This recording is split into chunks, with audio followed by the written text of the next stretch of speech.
ಆಟೋದಲ್ಲಿ ತೆರಳುತ್ತಿದ್ದ ಯುವತಿಯ ಮೇಲೆ ಹಾಡಹಗಲೇ ಆಟೋ ಚಾಲಕ ಮತ್ತು ಅವನ ಸ್ನೇಹಿತ ಅತ್ಯಾಚಾರವೆಸಗಿದ್ದು ವಿಡಿಯೋ ಚಿತ್ರೀಕರಿಸಿ ಪೈಶಾಚಿಕ ಕೃತ್ಯವೆಸಗಿದ ಘಟನೆ ಯಾದಗಿರಿ ತಾಲೂಕಿನಲ್ಲಿ ಸಂಭವಿಸಿದೆ.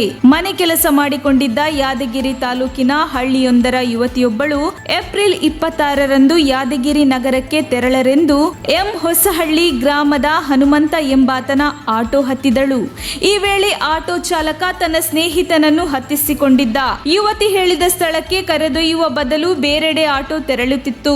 ಇದನ್ನು ಪ್ರಶ್ನಿಸಿದ ಯುವತಿಗೆ ಡೀಸೆಲ್ ಖಾಲಿಯಾಗಿದೆ, ಮಾರ್ಗದಲ್ಲೇ ಹಾಕಿಸಿಕೊಂಡು ಬಳಿಕ ನಿಮ್ಮನ್ನು ನೀವು ಹೇಳಿದ ಸ್ಥಳಕ್ಕೆ ಕರೆದೊಯ್ಯುತ್ತೇವೆ ಎಂದು ಸುಳ್ಳು ಹೇಳಿದ ಆಟೋ ಚಾಲಕ ನಗರದ ಹೊರಭಾಗದ ವರ್ಕನಹಳ್ಳಿಯ ನಿರ್ಜನ ಪ್ರದೇಶದಲ್ಲಿ ಪಾಳು ಬಿದ್ದ ಮನೆ ಬಳಿಗೆ ಕರೆದೊಯ್ದಿದ್ದಾನೆ.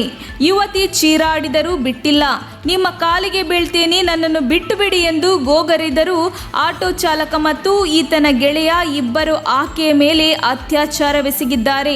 ಆಟೋ ಚಾಲಕ ಹನುಮಂತ ಅತ್ಯಾಚಾರವೆಸಗುತ್ತಿದ್ದರೆ ಈ ದೃಶ್ಯವನ್ನು ಈತನ ಗೆಳೆಯ ನರಸಪ್ಪ ಮೊಬೈಲ್ನಲ್ಲಿ ಸೆರೆ ಹಿಡಿದು ವಿಕೃತಿ ಮೆರೆದಿದ್ದಾನೆ. ಈ ಬಗ್ಗೆ ಸಂತ್ರಸ್ತ ಯುವತಿಯ ಚಿಕ್ಕಪ್ಪ ಯಾದಗಿರಿ ಮಹಿಳಾ ಪೊಲೀಸ್ ಠಾಣೆಯಲ್ಲಿ ದೂರು ನೀಡಿದ್ದು ಆರೋಪಿಗಳಾದ ಹನುಮಂತ ಮತ್ತು ನರಸಪ್ಪನನ್ನು ಬಂಧಿಸಿ ಆಟೋವನ್ನು ಜಪ್ತಿ ಮಾಡಿದ್ದಾರೆ.